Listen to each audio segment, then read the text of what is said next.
นั่งขัดสมาธิก็ได้นั่งพับเพียบก็ได้คันบ่จำเป็นเฮาก็เศร้าเว้าเนาะแต่มาว่าเฮาฟังธรรมบางหันก็ได้ความรู้ได้ความเข้าใจไปหลายแล้วล่ะแต่มาเลยคิดว่าบ่เทศน์เนาะพาไม่ออกนั่งสมาธิจักหน่อยก็คือสิดี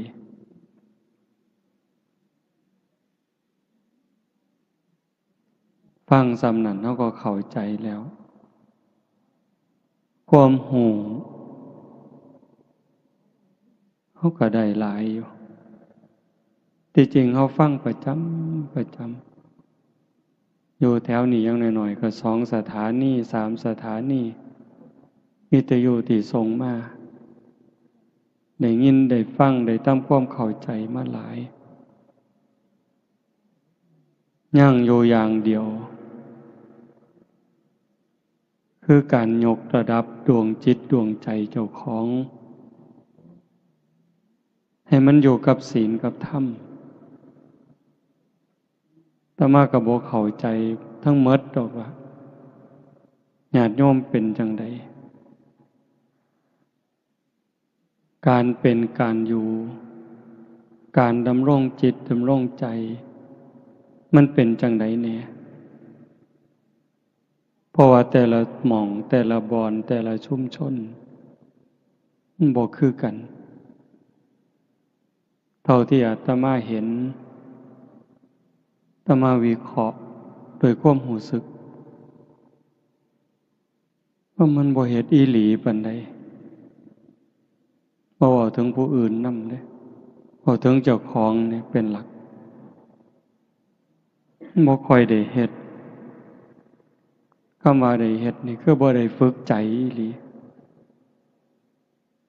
บ่ได้ฝึกปล่อยฝึกวางเฮ็ดไปตามเรื่องซื่อ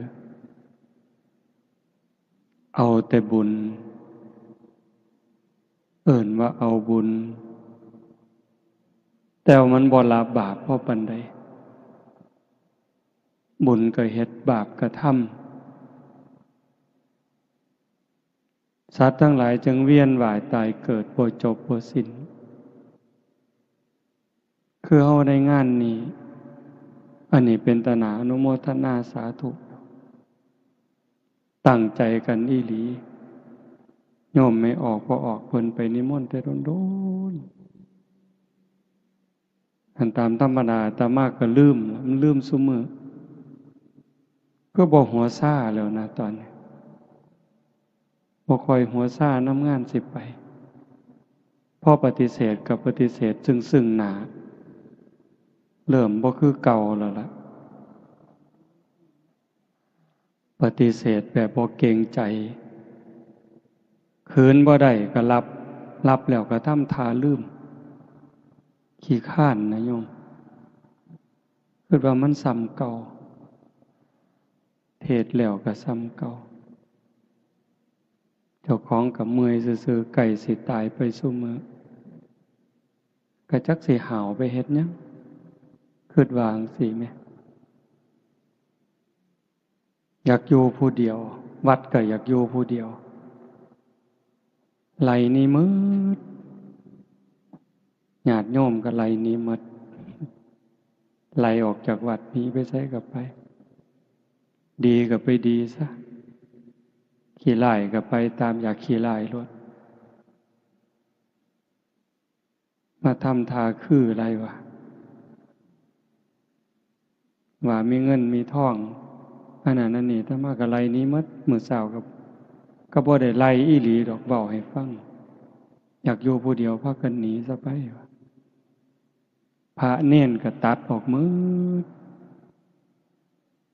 น้องนุ่งเขาเอิ้นว่าลูกศิษย์ลูกหาอาตมาบ่กล้าเอิ้น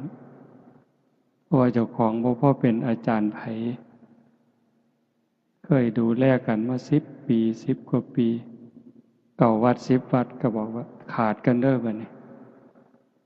ตัดขาดกันหมดจะมาเกี่ยวข้องกันอีก ความคิดสิอยู่แค่หัวในหัววัดโนนกุลมเท่านั้นจากนั้นก็สิบ่คิดฮอดผู้ใดบ่ไปเว้านำผู้ใดแล้วแต่ไผสิดีสิชั่วมันมีความรู้สึกว่าโลกนี่มันคือละคร จริงๆพระพุทธเจ้าก็บอกว่าโลกมันเป็นโรงละครเป็นแดนอุบัติการของบุญและบาปคนดีคนสัวโตเฮาก็แสดงละครตั้งแต่เด็กน้อยเด็กทารกวัยรุ่นหนุ่มสาวเป็นคนเฒ่าคนแก่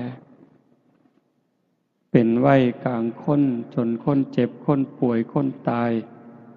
คนห้องไห้คนหัวเราะโตโกงพระเอกนางเอกกิเลสใส่หัวให้แสดงท่าทางขึ้นไป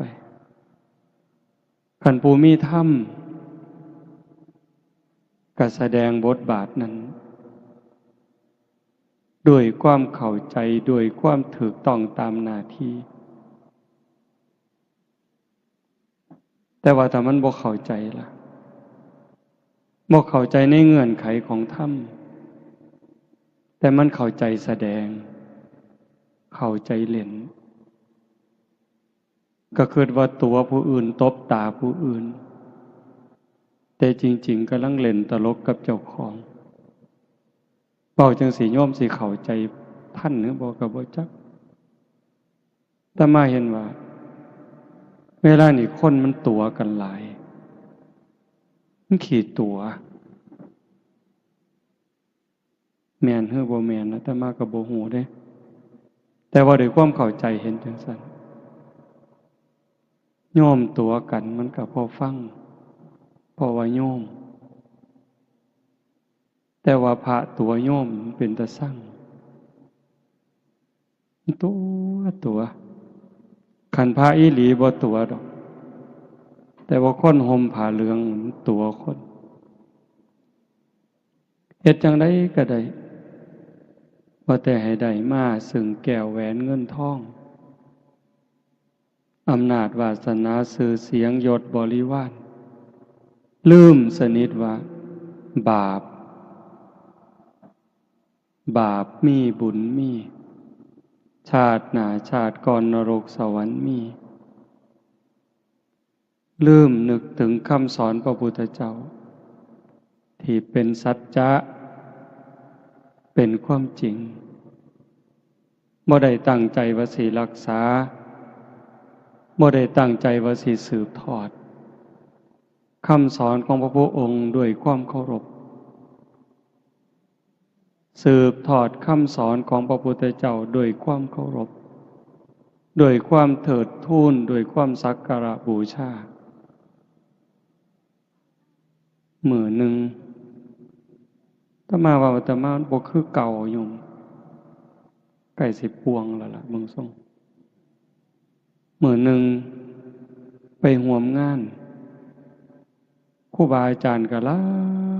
ายนั่งเบิ่งแล้วก็คิดความคิดนะโยมไล่มาตั้งแต่หัวเลยองค์นี้ก็ตกนรกองค์นี้ก็ตกนรกองค์นี้ก็ตกนรกองค์นี้ก็ตกนรกองค์นี้ก็ตกนรกไล่มาจนฮอดเจ้าขององค์นี้ก็ตกนรกเป็นหยังพอความบ่ซื่อเฮาสวดมนต์บางแรงสุปฏิปันโนปฏิบัติดีพระสงฆ์สาวกของพระผู้มีพระภาคเจ้าปฏิบัติดีแล้วอุชุปฏิปันโนพระสงฆ์สาวกของพระผู้มีพระภาคเจ้าปฏิบัติตรงแล้วญายะปฏิปันโนสงฆ์สาวกของพระผู้มีพระภาคเจ้าปฏิบัติเพื่อรู้ธรรมเป็นเครื่องออกจากทุกข์สามีจิปฏิปันโนสงฆ์สาวกของพระผู้มีพระภาคเจ้าปฏิบัติสมควรแก่การต้อนรับแก่การกราบไหว้ แต่ว่าเบิ่งเข้าไปลึกๆไปเนี่ยบ่แม่นบ่แม่นอย่าว่าแต่227เลยตั้งแต่หาข้อก็บ่ครบอาตมานี่ผู้หนึงบ่ครบแม่นหยังก็เลยว่าโอ้ยคือเป็นตาบาปแท้เนาะบอกจังซี่ญาติโยมก็อย่าตกใจเด้อย่าห่อเหี่ยวโยมมันได้บุญหลายกว่าพระอยู่แล้ว บอกแนวนี้ครูบาก็อย่าเครียดคิดบอกเลยคิดโยมหากินเองเนี่ยเขาเจ้าของน้ำเจ้าของพักเจ้าของบักไม้เจ้าของ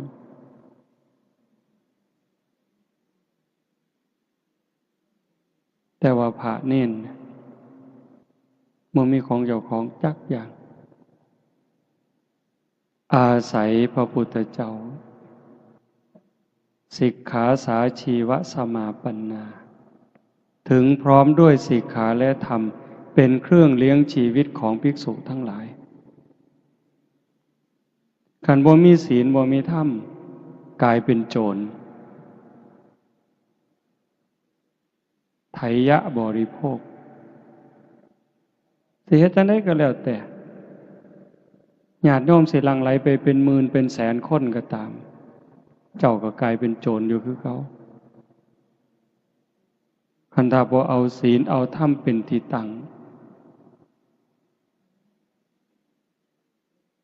การเฮ็ดบุญเฮ็ดทานญาติโยมเฮ็ดด้วยศรัทธาอีหลีอีหลอนี่คืองานตั้งใจเป็นแห้มเดือนแห้มปีเด้ผู้ที่มาห่วมคือกันตั้งใจเป็นแห้มเดือนแห้มปี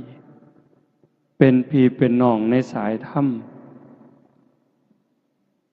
ได้คบขาสมาคม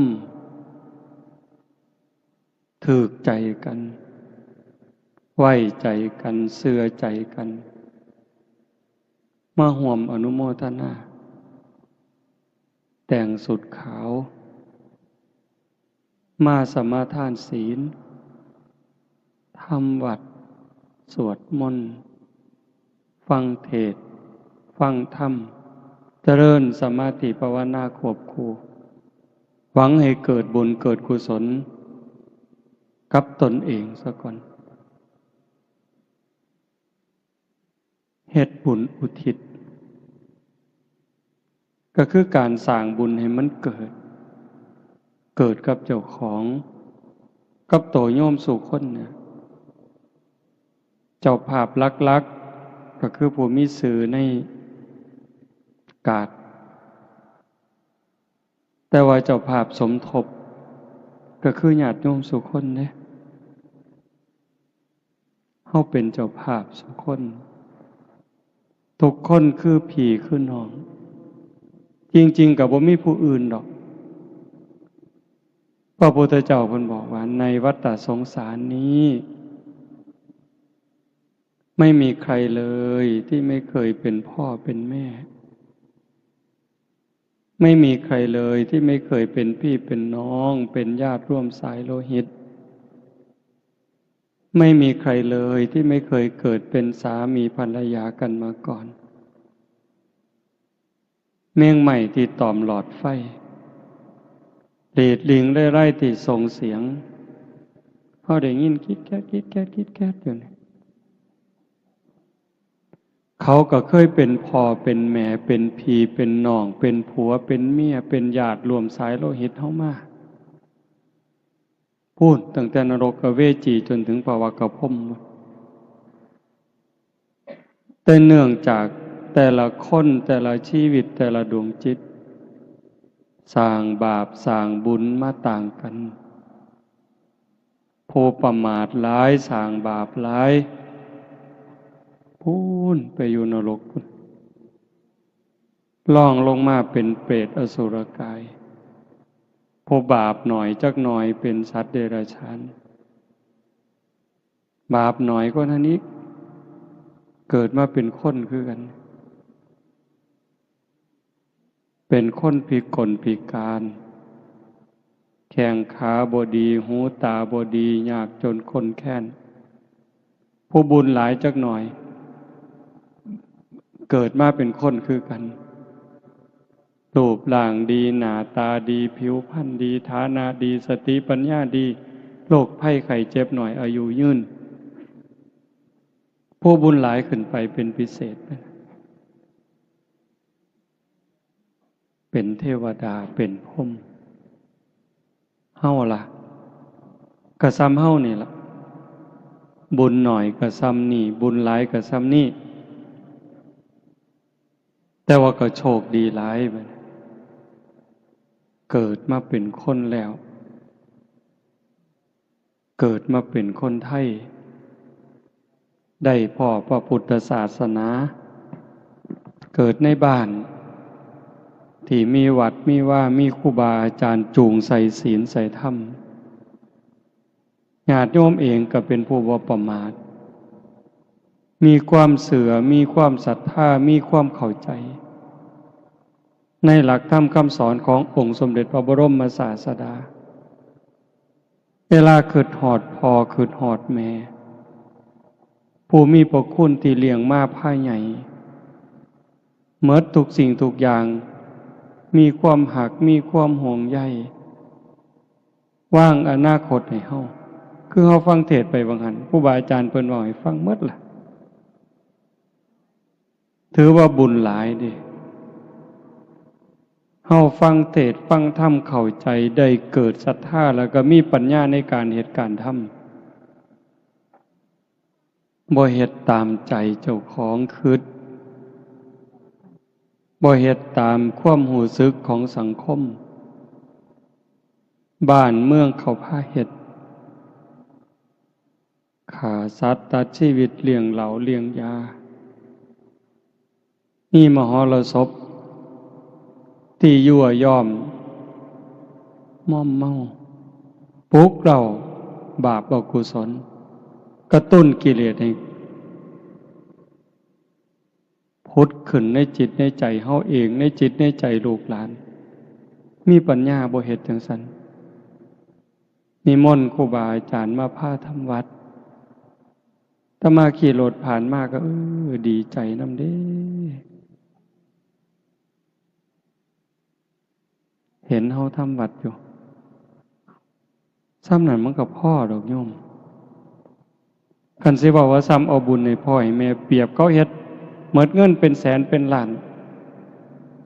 เลี้ยงเหล้าเลี้ยงยาขางัวขาหมูสู้กันกิน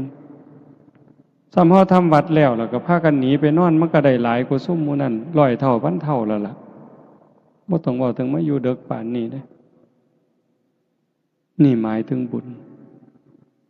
อันเว้าวังหันว่าแม่นเฮาสิทำวัดแล้วก็พ่อหนีไปนอนซะมันก็ได้หลายอยู่แต่มันบ่พอสิคุมจิตคุมใจหรอกเป็นหยังจังว่าซั่นพอเฮายังสิเดินทางอีกอยู่มันได้หลายเพียงแค่ว่าชนะการเฮ็ดบุญแบบนั้นแต่ว่าการสิเดินทางต่อไปในมือข้างหน้าตัวเฮาเองก็ตามบ่จบง่ายๆการเวียนว่ายตายเกิดถ้าหากว่าเฮายังปิดประตูอบายบ่ได้ปิดนรกบ่ได้ปิดเปรตบ่ได้อสุรกายสัตว์เดรัจฉานบ่ได้บ่ปลอดภัยอะโยมตะยานคันเฮาเบิ่งถึงรายละเอียดในคำสอนพระพุทธเจ้าเนี่ยมันเป็นตะยานถ้ามาเทศน์ดูๆเฮาก็จะได้ยินในวิทยุดงย่างก็จะเปิดอยู่บ่ได้เว้าเอาเองเนี่ยนึกถึงคำตรัสพระพุทธเจ้าที่เขาได้ยินดูดอกเตาตาบอดเขาก็ฟังจนเข้าใจคนเฮาเวลาตายจากโลกนี้โอกาสสิกลับมาเกิดเป็นคนมันมีหน่อยซ้ำกับขนงัวซ้ำกับเขางัวสิได้เกิดเป็นคนเนี่ยมีหน่อยซ้ำเขางัวตัวหนึ่งมีเขา2 เขาแต่สิไปตกนรกเปรตอสุรกายสัตว์เดรัจฉานหลายสับ กับขนงัวอันนี้ก็อีกอันนึงแต่หม่องเป็นตะงึดคนนั้นพระพุทธเจ้าเอานิ้วมือนิ้วเดียวนี่ตัดเล็บสันๆเสมอเนื้อจิกดินก็ติดขึ้นมาในเล็บมันสิจัก10,000 เม็ดขันอย่างหลายถามว่าระวังดินในเล็บนี่ถามพระดูก่อนภิกษุทั้งหลายระหว่างเม็ดดินที่ติดในเล็บเราตถาคตกับเม็ดดินในภูเขาหิมาลัยอันไหนมากกว่ากันมันก็เห็นชัดพระภิกษุมันก็ตอบง่ายๆข้าแต่พระองค์ผู้เจริญเม็ดดินในเล็บของพระองค์นั้นมีน้อยนิดเดียวไม่สามารถจะเปรียบเทียบได้กับเม็ดดินในภูเขาหิมาลัยเพราะแต่ว่าจังสัตว์พระพุทธเจ้าเพิ่นบอกว่าดูก่อนภิกษุทั้งหลายฉันใดก็ฉันนั้นสัตว์ทั้งหลายเมื่อกายแตกตายจากความเป็นมนุษย์ในชาตินี้แล้วโอกาสจะได้กลับมาเกิดเป็นมนุษย์อีกในชาติต่อไปนี้มีน้อยนิดเดียวเหมือนกับดินที่ติดในเล็บเราตถาคตแต่ส่วนใหญ่จะไปแออัดยัดเยียดกันอยู่ในนรกบ้างเปรตบ้างอสุรกายบ้างสัตว์เดรัจฉานบ้างมากมายเหมือนเม็ดดินในภูเขาหิมาลัยโยมว่ามันซ้ำเลยภูเขาหิมาลัยเป็นภูเขาที่สูงที่สุดในโลกปัจฉายังกับดินที่ติดเล็บอาตมากับว่ามันบ่บาปดอกคันบ่เชื่อพระพุทธเจ้าฟังความเว้าเพิ่นแล้วก็มาน้อมเบิ่งใจเฮามันความคิดความอ่านความรู้สึกการกระทำทางกายวาจาใจที่ถึงพร้อมโดยเจตนาคนเขาได้ดีนี่เฮาอนุโมทนาหลายหรืออิจฉาหลายสรรเสริญคนย่องคนโดยความจริงใจกับเว้าโดยความแข่งดีแข่งเด่นอันใดหลายกว่ากันเห็นบ่ใจเฮาได้คำเว้าคำจาเป็นไปเพื่อความหักความสมัครสมานสามัคคีสรรเสริญยกย่องโดยความจริงใจกับการติฉินนินทาวาลายป้ายสีเว้าปืนท่านขวัญยุย่งให้แตกเหล่าสามัคคีอันใดหลายกว่ากันการกระทำทางกายซอยเหลือเกื้อกูลกับการเบียดเบียนข่มเหงเข็นขาอันใดหลายกว่ากันอันนี้เฮาบ่ฮู้ดอกคนอื่นที่เขาเจ้าบ่สนใจกับศีลกับธรรมพวกที่บ่เชื่อเลยบ่สนใจกับบาปกับบุญกับศาสนาเลยบ่ต้องไปเว้าถึงเฮาซุ่มมักศีลมักธรรมไปวัดไปว่านุ่งขาวห่มขาวเนี่ยโกนหัวบวชชีบวชพระบวชเน้นเบิ่งเอาซ้ำนี้อาตมาได้ยินซุมื้อจนสลดสังเวชบักใหญ่ไปปลายปีบางหันจนอาตมาตัดสินใจเลิกงานปริวาสนี่เศร้าจัดงานปฏิบัติธรรมเศร้าบ่เป็นประโยชน์จังดอกได้แต่เงินนั่นล่ะหาได้คิดว่าจังซั่นได้แต่เงินกับคำหย่องซุ่มบ่ฮู้เขาก็ว่าดีซื่อๆแต่โตเจ้าของฮู้ยักหยังคิดปานนั้นนะโยมเห็นการเป็นอยู่ของโลกของสังคมเห็นความเป็นไปในวิถีชีวิตเป็นหยังก็เป็นจังซั่นมันเข้าไปกวนพระกวนเน้นเนี่ยมันไปทั้งโทรศัพท์เนี่ยทางเฟซทางไลน์เล่นโดยเพ้อโดยประมาทพระบางองค์ก็เจ้าก็สื่อเป็นคนสื่อกล้าเว้ากล้ายอมรับมาเว้าให้ฟังมันเป็นหยังแน่ในเฟซในไลน์ ที่พากันไปเล่นสื่อสารโยมบางคนก็ไปแอบเบิ่งไปจอบเบิ่งเขาว่ามันมีวิธีจอบอยู่พระองค์นั่นครูบาอาจารย์องค์นี้เป็นจังไดโพสต์ขอความจังไดแต่ละมือแต่ละเว้นโอ้ยเลยเกิดสลดสังเวชบักอย่างคักพอแต่คิดจังสั่นก็นึกถึงคำตรัสพระพุทธเจ้าที่ยกตัวอย่างว่าหั่นล่ะโยมก็บ่ได้ย้านพระคือกันเด้ไม่ออกพอออกบ่ปานใดตัวไม่ออกนี่ก็บ่ได้ย้านส่งขอความหาครูบาก็เว้าไปสารพัดแนวอยากเว้าแล้วโอ้บ่แปลกก็เลยนึกถึงสมัยครั้งพุทธกาลพระเป็นลูกเป็นภิกษุแม่เป็นภิกษุณีบ่แปลกกิเลสมันรุนแรงความไก่ฉิดความคุ้นเคยเฮ็ดให้เสียบักหลาย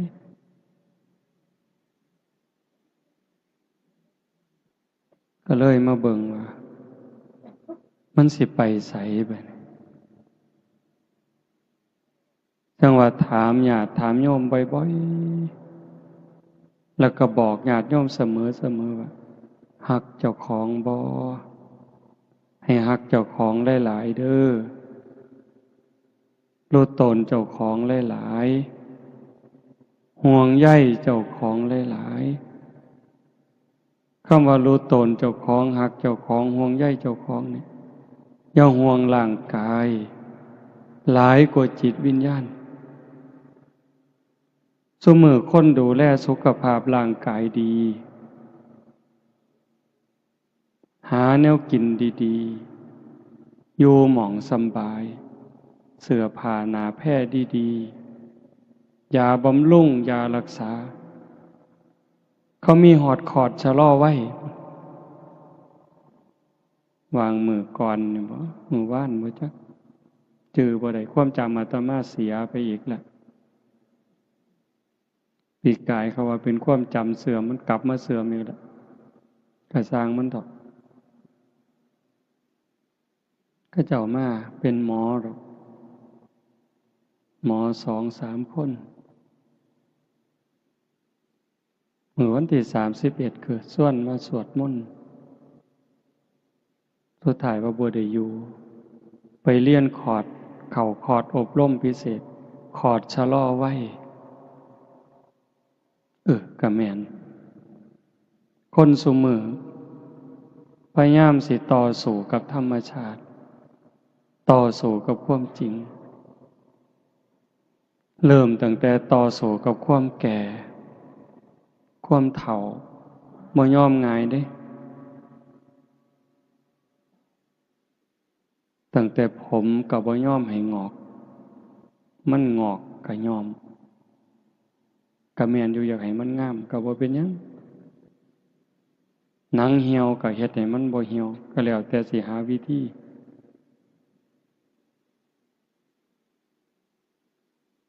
เขาว่าฉีดหน้าฉีดข้างฉีดดังหมดซุแนวอันนี้ก็ต่อสู้กับความเฒ่าเด้ต่อสู้กับความเจ็บกับความตายจักเลือดจักน้ำเกลือใส่ออกซิเจนผู้บางคนตามธรรมชาติก็ตายแต่เฮิงแต่ว่าเอาเครื่องซอยไว้คอมพิวเตอร์ซอยไว้แต่บัดสุดท้ายก็สู่บ่ได้คือเก่าพระพุทธเจ้าสอนให้พิจารณามีความเกิดเป็นทุกข์เกิดแล้วก็มีความแก่เป็นธรรมดาแต่ความแก่นั่นก็เป็นทุกข์มีความเจ็บไข้เป็นธรรมดาความเจ็บไข้นั่นก็เป็นทุกข์มีความพลัดพรากเป็นธรรมดาจากสิ่งหักสิ่งแพงแต่ แต่ความผัดผากนะก็เป็นธรรมดาทุกคนต้องผัดผากมีความตายเป็นธรรมดาทุกคนก็หนีบ่พ้นพระพุทธองค์จึงให้สอนให้เฮาเข้าไปหาความจริงเรียนรู้ความจริงแล้วก็เตรียมตัวรับอย่างมีสติอย่างมีปัญญาคือโยมผู้เป็นเจ้าภาพมื้อนี้แหละตั้งใจเฮ็ดกองบุญกองอทะเพื่ออุทิศถึงพ่อแม่ผู้บังเกิดเก่าผู้มีพระคุณไล่บ่หมดดอกบุญคุณเพิ่นนั้นตั้งแต่เรื่องเล็กๆน้อยๆแค่ความหักความห่วงใยเฮาก็ใส่บ่หมดดอกโยมบ่เว้าถึงว่าเพิ่นเลี้ยงจนใหญ่กาหน้าบ้านมอบทรัพย์สมบัติให้เด้เพียงแต่ความห่วงใยห่วงอนาคตลูกสิเป็นจังใดสิมีอยู่มีกินน้ำเขาบ่สิมีหน้าตาในสังคมบ่สิซอยเหลือเจ้าของได้บ่เกิดจากความห่วงใยเพิ่นจึงขนขวายทุกสิ่งทุกอย่างลูกก็จังมีมื้อนี้พ่อแม่เพิ่นคือกันพ่อแม่เฮาก็คือกันสิยากดีมีจนหาเช้ากินค่ำแม่ก็ตั้งขอทานเลี้ยงชีวิตพ่อแม่ก็มีความหักความห่วงใยต่ออนาคตของลูกเห็นบ่จังซั่นเฮาได้ตั้งใจเฮ็ดกองบุญกองกุศลเพื่ออุทิศถึงเพิ่นนี่มันถูกแล้วที่เฮาบ่เฮ็ดตามเขาว่าบ่เฮ็ดตามกระแสของสังคมเฮาพยายามสิเฮ็ดตามคำสอนพระพุทธเจ้ามันเพียงพอสำหรับการให้ทานสิเกิดบุญเกิดกุศลนี่โยมสิฟังอาตมาเว้า2อย่างมันพออีกอันหนึ่งก็ว่ามันบ่พอสำหรับการเฮ็ดบุญมันพอแล้วสำหรับการสิอุทิศส่วนบุญส่วนกุศลเฮาหาพระอริยเจ้าบ่ได้เฮาก็หาครูบาอาจารย์ที่เฮาคิดว่าเพิ่นมีข้อวัดปฏิบัติงดงามตามสมควรพาฝึกพาหัดเว้าให้ฟังเฮ็ดให้เบิ่งแม่ชีแม่ขาวมีความสำรวมกายวาจาใจเฮาหาได้ดีที่สุดในเวลานี้นอกจากการให้ทานเฮาก็มีการสมาทานศีลรักษาศีลปฏิบัติตามสิกขาบทที่พระพุทธเจ้าเพิ่นตรัสเพิ่นสอนมีการสำรวมระวังกายวาจาใจให้เป็นปกติให้เรียบร้อยให้งดงามอันนี้กลายเป็นเนื้อหน้าบุญเด้นอกจากนั้นตัวเฮาเองก็ได้มีการฟังมีได้การเจริญภาวนาสำรวมจิตสำรวมใจตรงนี้มันส่งผลหลายแต่ที่ว่ามันบ่พอนั่นก็หมายความว่าคันเฮายังปิดประตูอบายบ่ได้เฮาก็ว่างใจบ่ได้อุ่นใจบ่ได้ว่าเฮาสิปลอดภัยในวัฏสงสารเนื่องจากจิตเฮามันกลับกรอกอีหลีรักษายากที่สุดอย่าให้ใจเจ้าของเนี่ยอาตมาก็คือกันความคิดความอ่านแต่ละเวลาหน้าที่เนี่ยบ่อยู่กับหล่องกับรอยแม้กระทั่งว่าเป็นพระเขาสมมุติให้เป็นพระสมมุติให้เป็นครูบาอาจารย์แต่บางเทื่อความคิดความรู้สึกมันเป็นตาอยากอายอยากอายคิดบ่คือครูบาเห็นบ่คันสิว่าแต่ครูบาเพิ่นโยมก็ถามโยมมึงว่าโยมคิดคือโยมบ่แต่ว่าด้วยความเข้าใจลึกๆความรู้สึกของอาตมาว่าโยมส่วนใหญ่นี่ย่านบาปหลายกว่าครูบาอยู่เด้นั่งเถื่อเด้อ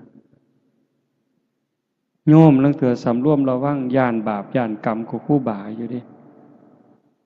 ครูบามันลึงคันถ้าครูบาย่านบาปบ่กล้าซื้อเลขดอกโยมบ่กล้า คันครูบาย่านบาปบ่กล้าบอกเลขแท้ๆอันนี้โยมกับจะเสือเนี่ยได้คิดเบิ่งเนี่ยสิรวยไปหยังเขาก็บ่ได้ซื้อน้ำก็บ่ได้ซื้อไฟก็บ่ได้เสียกุฏิก็บ่ได้เซาแต่ว่ายังซื้อเลขนำเขาไปเล่นมวยตู้เล่นบั้งไฟไปไกลเลยถ้าย่านบาปบ่กล้าเห็นบ่อันนี้บ่ได้มีเจตนาว่าให้กันเด้เพียงแต่ว่าถึงว่าในใจเนี่ยมันยังเอาบ่ออกคันเห็นไม่ออกผู้สีไข้ๆครูบาก็ลักขึดแนวบ่คือเด้แต่ว่าไม่ออกบางคนบ่กล้าได้เว้าน้ำพระก้มหน้าได้เด้หลายหม่องหลายบอนที่เขาเจ้าฝึกดีๆเวลาบ่น้ำครูบานี่ลบตาก้มลงปั๊บย่างสวนทางกับครูบานั่งพับเพียบก้มหน้าลงปั๊บบ่กล้าเงยหน้าเบิ่งพระเห็นบ่นั่นคือแนวมันเป็นตาย้านก็ย้านไว้ระวังไว้คนโบราณเพิ่นสอนดีแต่ว่าซุมื้อมันเริ่มผสมประสานผู้ย้านก็ย้านผู้บ่ย้านก็บ่ย้านเลยเล่นเว้าหยอกเว้าหัวสนิทชิดเชื่อต่อปากต่อคำตาน้อยตาใหญ่ถ้ามาเคยว่าสิจกตามันได้ยังไงบอกเลยมาเล่นตาสมตาวันนี้จกตาเดี๋ยวนี้ปานนั้นนะโยมโลกมันก็จังเป็นอยู่จังซี่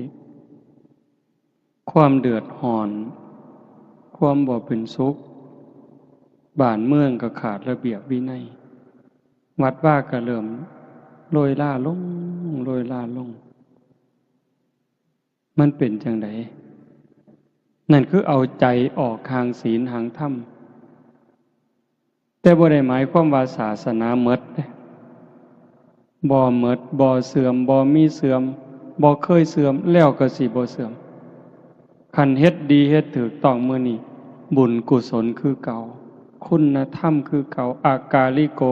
ปฏิบัติได้ให้ผลได้ไม่จำกัดการจังว่าโยมพอออกไม่ออกพากันเฮ็ดงานบุญนี่ดีใจเห็นโยมพอออกเพิ่นนั่งสมาธิตั้งแต่บุญผู้อื่นสิหัวสิหาวแล้วบ่หัวซ่านั่งนิ่งนี่ได้บุญนำเพิ่นโยมไม่ออกเจ้าภาพเพิ่นนั่งนิ่งตั้งแต่มาได้บุญนำจังซี่ถูกต้องไงโยมเฮาเอิ้นผู้ใฝ่ศีลใฝ่ธรรมญาติธรรมผู้เชื่อในบาปในบุญหวังในบุญในกุศลมาตุ่มมาห้อมมันเป็นเวลาสั้นๆ10 กว่าชั่วโมงตั้งอกตั้งใจบำเพ็ญเพียรภาวนาฟังเทศน์นี่สิฟังก็ได้บ่ฟังก็ได้ดอกอาตมาว่าฟังก็ได้บ่ฟังก็ได้เบิ่งลมหายใจเข้าเบิ่งลมหายใจออกคันได้ยินเสียงก็ตั้งสติฟังแค่เสียงมันกระทบหูแล้วก็ดับลงเกิดขึ้นแล้วดับไปเกิดขึ้นดับไปเกิดขึ้นดับไปเป็นอารมณ์ของพระกรรมฐานยิ่งพิจารณาเห็นการเกิดดับของเสียงบุญกุศลแห่งหลายโยมมันเลยจากสมถะสู่วิปัสสนาแล้วจิตใจเฮาสิคลายความยึดมั่นถือมั่นบุญมันหลายกว่าเฮามาให้ท่านเป็นแสนเป็นล้านบุญกิริยาวัตถุ10โยมโยมได้ฟังอยู่ประจำสิ่งที่เฮาเฮ็ดกองอัฏฐะตั้งแต่ผ้าไตรจีวรหมอนสาดกองเข่ากระติบเข่ากระตามหมากยังกระสร้างดอกอันนี้มันเป็นพื้นดีประโทษเด้บ่แม่นบ่ดีเด้ มีอานิสงส์มากมายมหาศาลแต่มันเทียบบ่ได้กับศีลเทียบบ่ได้กับโยมตั้งใจรักษาศีลหาสมาทานศีลหาสำรวมกายวาจาใจให้เป็นปกตินี่มันเทียบฝุ่นบ่ได้เลย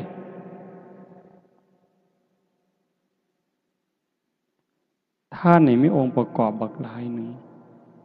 ของให้ท่านนั้นบริสุทธิ์บ่ขันของให้ท่านบริสุทธิ์ผู้ให้บริสุทธิ์บ่ผู้ให้บริสุทธิ์แล้วผู้รับบริสุทธิ์บ่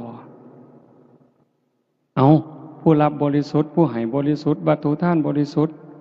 เจตนาล่ะก่อนให้คณะให้หลังให้นั่นหลายเรื่องอยู่ดิ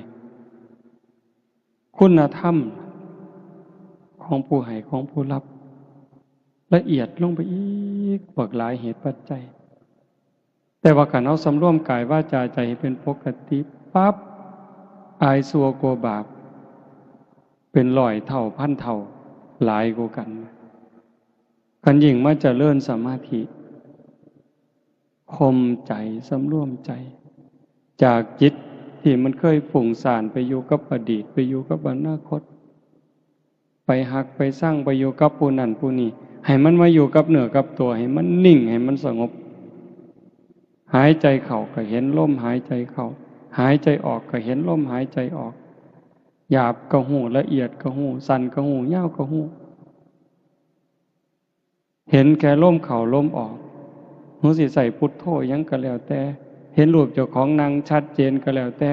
จิตบ่วอกแวกบ่ไปหน้ามาหลังแต่มันนิ่งสงบอยู่อันนี้ก็หลายกว่าศีลอีกเป็นร้อยเท่าพันเท่าไปแต่กันถ้าเขาเห็นการเกิดดับของอารมณ์เสียงดังขึ้นแล้วก็ดับไปเห็นเสียงมันเกิดดับเกิดดับอารมณ์ที่มากระทบจิตพอใจบ่พอใจเขาเห็นเป็นเพียงแค่สักว่าพอไปยินดียินร้ายเขาอาการที่มันเกิดเบิ่งสังเกตมันเกิดเดี๋ยวมันก็จางไปดับไปเกิดขึ้นก็จางไปดับไปเปลี่ยนแปลงอยู่ตลอดเวลาใจเขาจะเบาลงไปคลายความยึดมั่นถือมั่นนี่เดินตามห้อยพระพุทธเจ้าได้โตสงบบางหันยังน้ำห้อยฤาษีอยู่ได้แต่เห็นการเปลี่ยนแปลงเห็นสภาพที่มันทนบ่ได้ตั้งอยู่บ่ได้มีอนิจจังทุกขังอนัตตาบ่แม่นตัวตนของผู้ใดทุกสิ่งทุกอย่างอาศัยเหตุอาศัยปัจจัยเกิดขึ้นเมื่อเหตุเมื่อปัจจัยก็แตกสลายไปโตเฮาคือกันโตเขาคือกันสรรพสิ่งทั้งหลายในโลกเนี่ยบ่ว่าสิเป็นดินดอนตอนหญ้าภูเขาแม่น้ำคือกันหมดอาศัยกันแล้วเกิดขึ้นเพราะสิ่งนี้มีสิ่งนี้จึงมีเพราะสิ่งนี้ดับสิ่งนี้จึงดับการเฮาเข้าใจจังซั่นเห็นความเปลี่ยนแปลงอยู่ในร่างกายเฮาตลอดตั้งแต่เป็นเด็กน้อยมาเป็นหนุ่มเป็นสาวผมก็เปลี่ยนแปลงร่างกายผิวหนังก็เปลี่ยนแปลงหูตาก็เปลี่ยนแปลงเห็นความที่ทนอยู่บ่ได้ในสังขารร่างกายพิจารณาถึงความแตกดับร่างกายก็คือกันสังขารที่เป็นส่วนร่างกายสังขารที่เป็นส่วนจิตใจคือกันหมดสัพเพสังขาราอนิจจาสวดมนต์ทำวัดเห็นปะสังขารคือร่างกายจิตใจและรูปธรรมนามธรรมทั้งหมดทั้งสิ้นมันไม่เที่ยงเกิดขึ้นแล้วดับไปมีแล้วหายไปเฮาบ่ว่าแต่ปากเฮาพิจารณาเบิ่งมันก็ชัดเจนอยู่มื้อนี้มันก็เป็นคือกันสัพเพสังขาราทุกขาสังขารคือร่างกายจิตใจและรูปธรรมนามธรรมทั้งหมดทั้งสิ้นมันเป็นทุกข์ทนยากเพราะเกิดขึ้นแล้วแก่เจ็บตายไปบ่แต่ปากเฮาพิจารณาตามอีก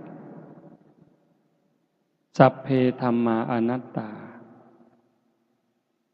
ธรรมทั้งหลายทั้งปวงทั้งที่เป็นสังขารและมิใช่สังขารไม่ใช่ตัวไม่ใช่ตนไม่ควรถือว่าเรา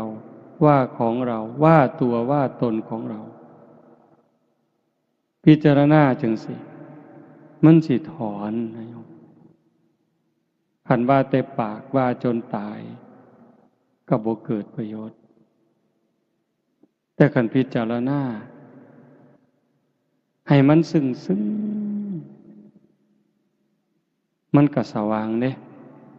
แต่มันก็อาศัยกันน่ะตัวความสงบอย่างน้ำห้อยฤาษีที่ว่าว่างั้นมันก็จะเป็นแห้งทรงให้เฮาเห็นห้อยพระพุทธเจ้าได้คิดอยู่จังหนึ่งอยู่ว่าอยากส่วนพี่ส่วนน้องส่วนญาติส่วนโยมว่าปีพ.ศ. 2559เนี่ยเป็นปีฝึกตาย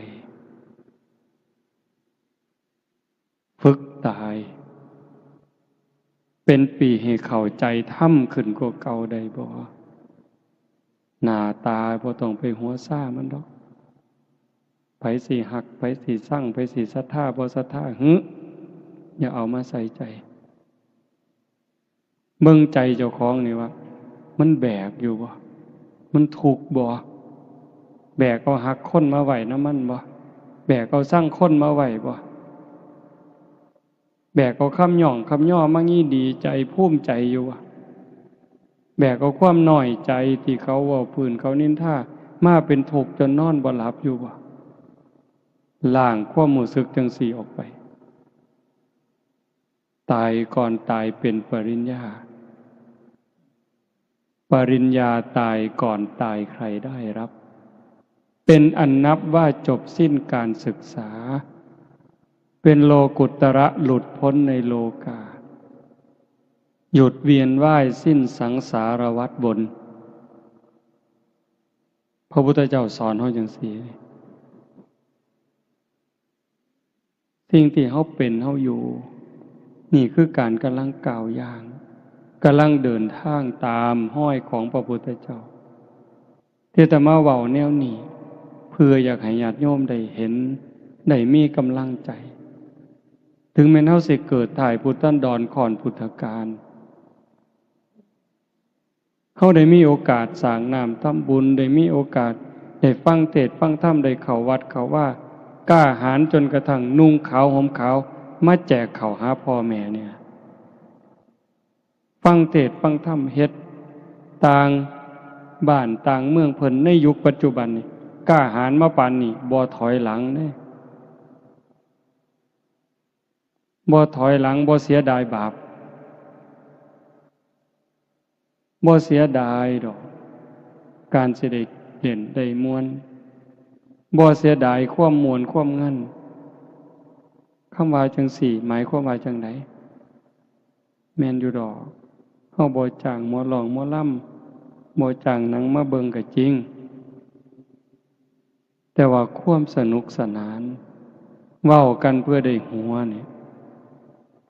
อันนี้ก็ไปบ่ทันรอดเด้หาเรื่องสนุกสนานมาเว้าพอได้หัวได้หาวกันดีบ่เฮาก็ว่ามันบันเทิงแต่เฮาเบิ่งพระพุทธเจ้าไปแม้กระทั่งหัวจนเห็นแขวก็บ่มีพระพุทธเจ้าเด้พระสาวกคือกันพระอรหันต์เพิ่นคือกัน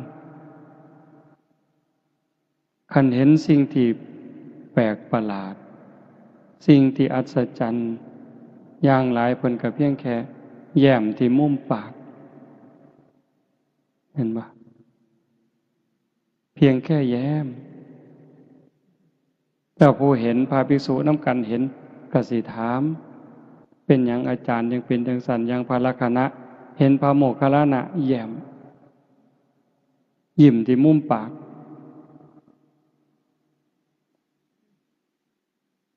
ถามจังซั่นพระโมคคัลลานะเพิ่นว่าบ่ตอบดอกสิตอบต่อเบื้องพระพักตร์ของพระพุทธเจ้า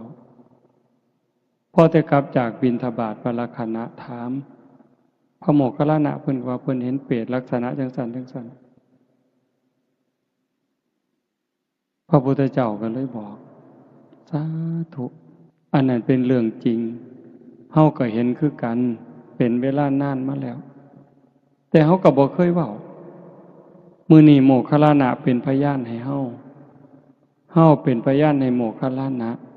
เรื่องนี้เป็นเรื่องจริงพระภิกษุทั้งหลายก็กราบทูลในพระพุทธเจ้าเล่าให้ฟังก็จังเล่าว่านั้นได้โยมมื้อนี้ว่าเพิ่นบ่ยิ้มบ่เว้าบ่หัวจนเห็นแขวเพิ่นเครียดอยู่มีความตึงเครียดมีปัญหาหลายซั่นบ่นั่นคือเพิ่นเห็นตามความเป็นจริงคันมันหัวหาวไปปานนั้นนั่นก็คือบ่ปกติบูดบึ้งก็บ่ปกติคือบ่ติดสายบ่ติดขวาบ่บูดบึ้งแล้วก็บ่ล่าเริงจนเกินคันล่าเริงก็เบิกบานในศีลในธรรมผู้เบิกบานมันม่วนในใจได้โยมเบิกบานในใจเด้บานส่ำใดไม่ออกเคยเป็นหนี้คนแล้วใส่หนี้คนหมดบ่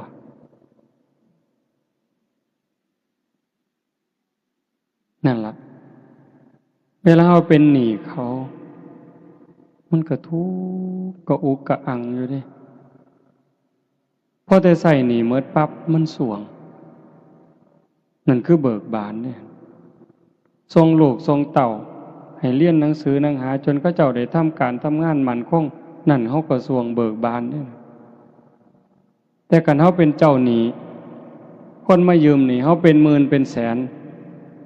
คิดหวังดอกเบี้ยก็คิดหวังอยู่แต่ว่าสำบายใจบ่บัดนี้มันยืมกู100,000เดือนหน้ามันสิต้องได้ดอก10,000บ่สำบายดอกโยมมันเป็นสีกังวลอยู่ได้ผัวได้เมียคือกันเขาสิคือเราเป็นความสุขแต่มันก็บ่แม่นมันมีความหวงมีความหึงมีความกังวลอยู่หั่นแต่ว่าการที่เฮาได้ปลดภาระปลดเปลื้องภาระมันกลายเป็นความเบิกบานพุทธะคือผู้หูผู้ตื่นผู้เบิกบานเบิกบานในขณะที่มีคุณธรรมตนเองประพฤติปฏิบัติอบรมบ่มจิตบ่มใจจนกระทั่งเห็นว่าพ้นอบายแล้วบ่ตกนรกอีกบ่เป็นเปรตอีกอสุรกายอีกสัตว์เดรัจฉานอีกอย่างหน่อยๆก็เกิดเป็นคนบ่เกิน7 ชาติต้องได้บรรลุธรรมแน่นอนนั่นจิตใจหมดกังวลมันเบิกบานแล้วหูตื่นเบิกบานสะอาดสว่างสงบตรงข้ามกับวุ่นวายสว่างตรงข้ามกับมืดสะอาดตรงข้ามกับสกปรกเฮาปุถุชนนี่ความคิดมันยังสกปรกอยู่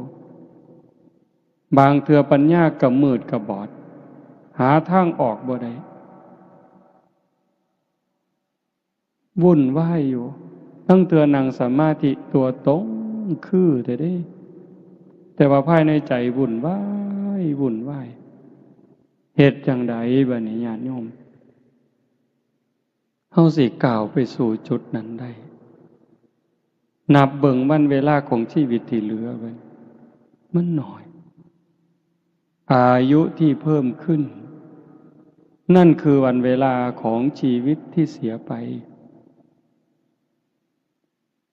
คันเว้าจังซี่ม่วนบ่บัดนี้ว่าโอ้ยได้อายุ40แล้วได้หลายปานใดปีนี้เพิ่นถามกันเด้ได้หลายปานใดล่ะยายปีนี้80โอ้เจ้ายืนเนาะเพิ่นสิยืนหยังใกล้สิตายแล้วนั่นได้80เพิ่นว่าที่จริงมันเสียไป80เด้อฮะวันเวลาอายุที่เพิ่มขึ้นตัวเลขเพิ่มขึ้นแต่เวลาของชีวิตที่เหลือมันน้อยท่านบ่บัดนี้อันเฮ็ดบุญเนี่ยมันสิพอได้ที่เว้าเนี่ยแม่ขาวแม่ชีโยมพอออกไม่ออกมาร่วมประพฤติปฏิบัติงานกองกฐินเนี่ยอันบุญนี่มันพอได้แต่ว่าการยกจิตยกใจ เพื่อให้สูงจากอำนาจของกิเลสเป็นเรื่องยากอาตมาก็เฮ็ดบ่ทันได้โยมจังว่ามันเป็นตารู้ตนคันเว้าจังซี่เป็นตารู้ตนเจ้าของหลายหลายเป็นหยังเพราะว่าเฮาบ่มจิตบ่มใจยังบ่ทันพอฝึกสติยังบ่ทันพอจิตเฮาเกิดดับทียิบทียิบเพิ่นว่าชั่วรัดนิ้วมือเนี่ยชั่วรัดนิ้วมือเดียวเหยียดนิ้วมือออกก็กำเข้าแค่นี้นี่จิตเกิดดับแสนโกรธขณะ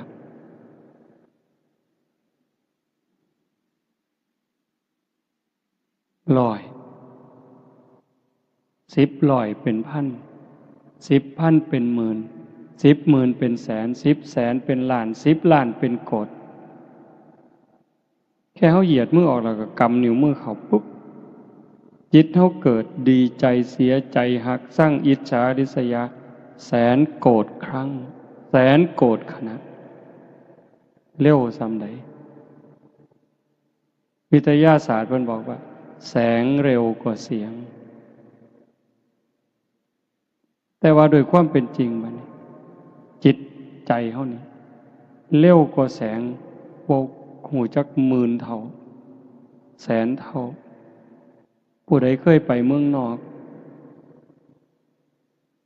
ตามไปกรุงเทพนี่คิดฮอดกรุงเทพปั๊บฮอดละ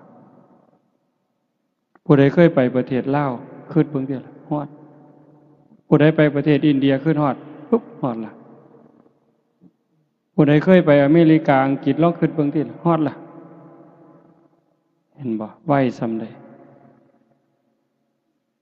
หายใจเข้าตัวสิสุดจิตเฮาเกิดไปเท่าใด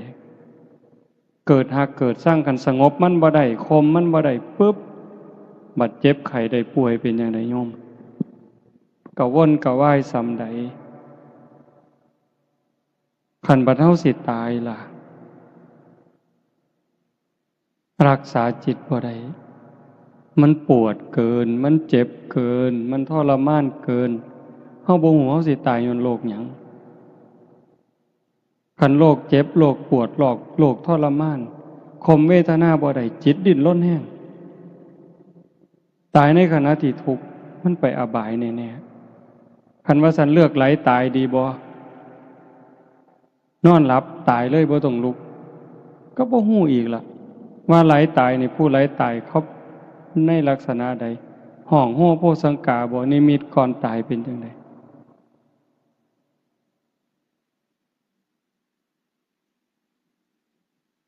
มื้อวันที่31อาตมาขึ้นไปภูเขาหน่อยพระพุทธรูปอยู่นั่นหายามกลางคืนเผื่อมีคนอยากไปนั่งสมาธิพิเศษเอาเฟื่องไปผูกก็นะขี่รถหน่อยขึ้นไปเอาเฟื่องไปว่างเอาเฟื่องไปยายเอาศาสตร์มาปูไต่ฐานพระมันก็มีศาสตร์เอาศาสตร์มาปูล่มมันผันหลายล่มแห้งย่านล่มพัดศาสตร์ปิวผันเห็นไม้ขอนหนึ่งก็ใหญ่เติบเห็นไม้ขอนหนึ่งยาวประมาณคาแขนอาตมาก็เลยว่าเอาไม้มาทับศาสตร์ดอกพอแต่ไปยกขึ้นปั๊บหลดไม่งอด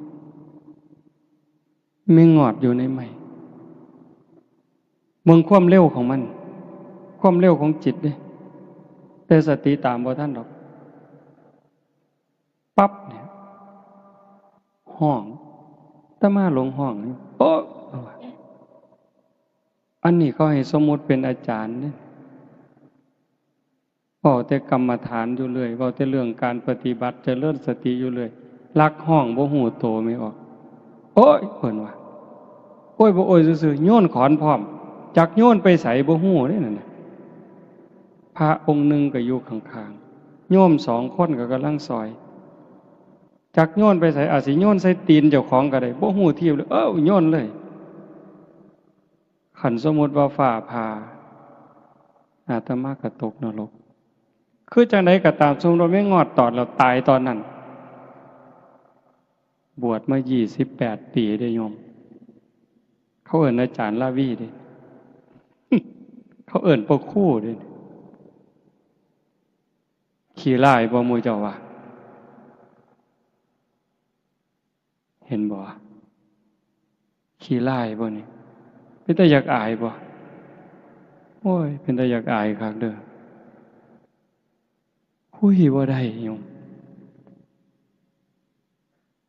มื้อนี้เฮาไปเฮามาขี่รถขี่เรือไปหันไปนี้สิพากันเปิดเพลงฟังสำบายโอ้ยบ่แม่นดอกโยมกินข้าวกินน้ำสิอ่อนซ้อนน้ำแซ่บอยู่นั่นบ่แม่นหาแค้นเขาตายเด้ไปไสล่ะในเมื่อควบคุมจิตบ่ได้ตรงนี้เป็นตาย้านโยมถ้าเว้าถึงบุญนี่มันคักอยู่แล้วแต่ว่าคนเฮ็ดบุญมันก็ตกนรกเห็นบ่พระนางมัลลิกาพระมเหสีของพระเจ้าอุเทนก็ถ้ามาจำบ่ผิดเราเฮ็ดบุญมาบักอย่างคักบักอย่างหลายแต่จิตดวงสุดท้ายไปเฮ็ดบาปคิดเห็นบาปนิดเดียวตกนรกเอลกาปัตตนาบวช20,000 ปีเด้โยม20,000 พรรษาเด้บ่ได้บวชขี้เล่นๆเด้บวชประพฤติปฏิบัติหวังเป็นพระอรหันต์หวังหลุดพ้นพุ่นเด้บัดใจสิขาดบวช20,000 ปีเนาะเอาบักอย่างคักหวังบรรลุธรรมเป็นพระอรหันต์แต่ว่าจิตดวงสุดท้ายบัดใจสิขาดภาพที่ตนเองเฮ็ดตะไคร่น้ำขาดมันปรากฏมันกับสำคัญอยู่ในอันบุญมันบ่คือเห็นเด้คือเห็นตะไคร่น้ำพันข้อมันเกิดนิมิตมามื้อนี้ยังเป็นนาคอยู่เด้ผู้ใดสิซอยไผบัดนี้โยมสะเดาะเคราะห์นี่ซอยได้บ่เสริมดวงนี่ได้บ่รดน้ำมนต์นี่ได้บ่ให้ครูบาอาจารย์องค์นั้นองค์นี้เฮ็ดให้ได้บ่มีทางอัตตาหิอัตโนนาโถตนแลเป็นที่พึ่งแห่งตนวิริเยนะทุกขมัจเจติบุคคลสิล่วงพ้นจากความทุกข์ได้ย้อนความเพียรของผู้นั้นเองญาติโยมมาเฮ็ดงานบุญเฮาบ่ให้ความบันเทิงแบบโลกที่มีกิเลสเป็นตัวหนุนเป็นตัวยุมาพาเฮาเฮ็ดแต่เฮาเอาธรรมะของพระพุทธเจ้ามาพาเฮ็ดง่วงแน่เมื่อยแน่อาตมาก็คือกันตั้งแต่ขึ้นมาอาตมาหายใจบ่อิ่มมันอยากตายอยู่เลยมันค่อยรับตาเว้าไม่ออกอยู่ทั้งหน้าสิซ่อมๆรับตาเว้าหายใจเอาลมเห็นบ่แต่ปานนั้นจิตใจก็บ่ทันนิ่งนะ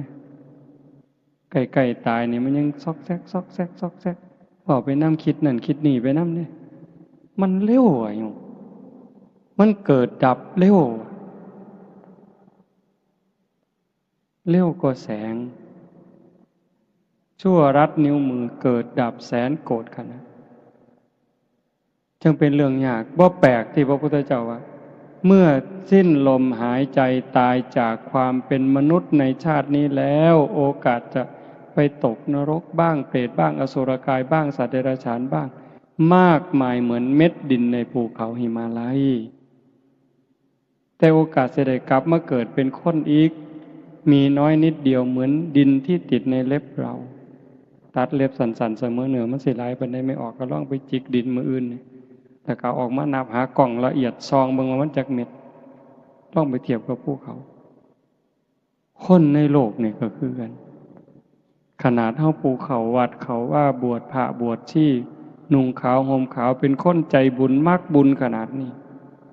ก็สังเกตเบิ่งใจเฮามันซอกแซกซำใดเราซุ่มบ่สนใจกับวัดกับว่ากับศีลกับธรรมมันสิซ้ำใดมันดอกจังซั่นคันฮักเจ้าของห่วงใยเจ้าของหวังดีตัวเจ้าของนี่ต้องพยายามง่ายที่สุดคือว่ามันจะเป็นทางลัดอันนี้คือเอาเด้เป็นทางลัด ใส่เวลาหน่อยที่สุดฝึกตายเป็นคนตายฝึกเป็นคนตายเขาด่าให้เขาให้ให้เขาจมให้เขาเอาเปรียบก็บอกว่ากูตายแต่หึงแล้วมึงอยากได้ยังก็เอาไปรวดได้บ่ย่ายจังสิด่าก็ด่าไปรวดมึงด่าคนตายดอกกูบ่มีความรู้สึกดอกเป็นจังไดได้ง่ายบ่แนวนี้คิดง่ายอยู่แต่เฮ็ดยากสิย่องสิย่อสิให้รางวีรางวัลให้หยังมากก็ให้มาโลดแต่มึงให้คนตายดอกบ่ยินดีนำคันผู้ใดเฮ็ดได้เร็วเท่าใดแห่งแต่ดีจังว่าคันคือพวกอยู่วัดมื้อเช้าอาตมาก็เว้าอยู่เด้มื้อเช้ามันยังเป็นวันที่3อยู่เนาะเป็นวันอาทิตย์วันเริ่มต้นตั้งแต่มื้อนี้พวกโยมอยู่วัดพวกแม่ชีมื้อยังพวกนี้บ่ปากจังอยู่นำอาตมาได้คือบ่ปากเลยอยู่จนเป็นพรรษาจนออกพรรษาอาตมาก็บ่เคยถามชื่อบ่เคยฮู้บ่เว้านำเขาเจ้าก็บ่เว้าอีหลีก้มหน้าก้มตาเฮ็ดเวียกอย่างเดียวปัดกวาดเช็ดถูนั่งเวลาย่างสวนมาอีกก็นั่งก้มหน้าซอกงอกเด้อแต่ลุต้นลุตนลังเตื้อเพราะว่าคันบ่เอาจังสั่น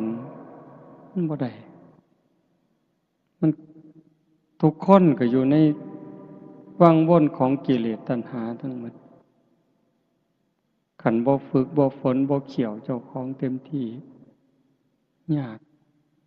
กินแซ่บอาตมาก็หายมันบ่ปกติอาตมาเกินบ้าอยู่เด้แซ่บหลายก็จมอันสิมาหม้อน้ำแซ่บน้ำนัวอยู่นี่ห้วยหนีวะโลด มันเป็นจังได๋รู้เพราะว่าเป็นห่วงเจ้าของนำห่วงทุกคนมันเป็นตาย้านโยมที่เว้าเป็นจังได๋อันตายเนี่ยมันก็เป็นตาย้านอยู่แต่อาตมาว่าหลังตายเป็นตาย้านกว่าเป็นหยังจังว่าจังซั่นในขณะที่เฮาเป็นอยู่นี่ทุกข์ใจเฮาก็เคยทุกข์มาแล้วผัวตายเมียตายลูกตายพ่อแม่ตายเฮาก็ทุกข์มาบ่แห้งอ่ะล่ะ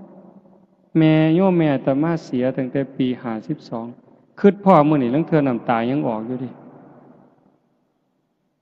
เวลาคิดอยากให้ขึ้นมาอาตมาก็คิดหาเรื่องซื่อๆเด้คิดเห็นความบอกความสอนคิดเห็นความหักความแพงที่เพิ่นมีเท่านั้นมันก็ไหลแล้วน้ำตาเห็นบ่ทุกข์ย้อนพ่อแม่ตายพี่น้องตายของหักของแพงเฮาเคยมาแล้วเฮาก็ทนได้มันชินน่ะแต่ว่าคันทุกข์หลังตายคันไปตกนรกก็ยุ่งมีหรือบ่มีก็สร้างล่ะแต่อาตมาเชื่อ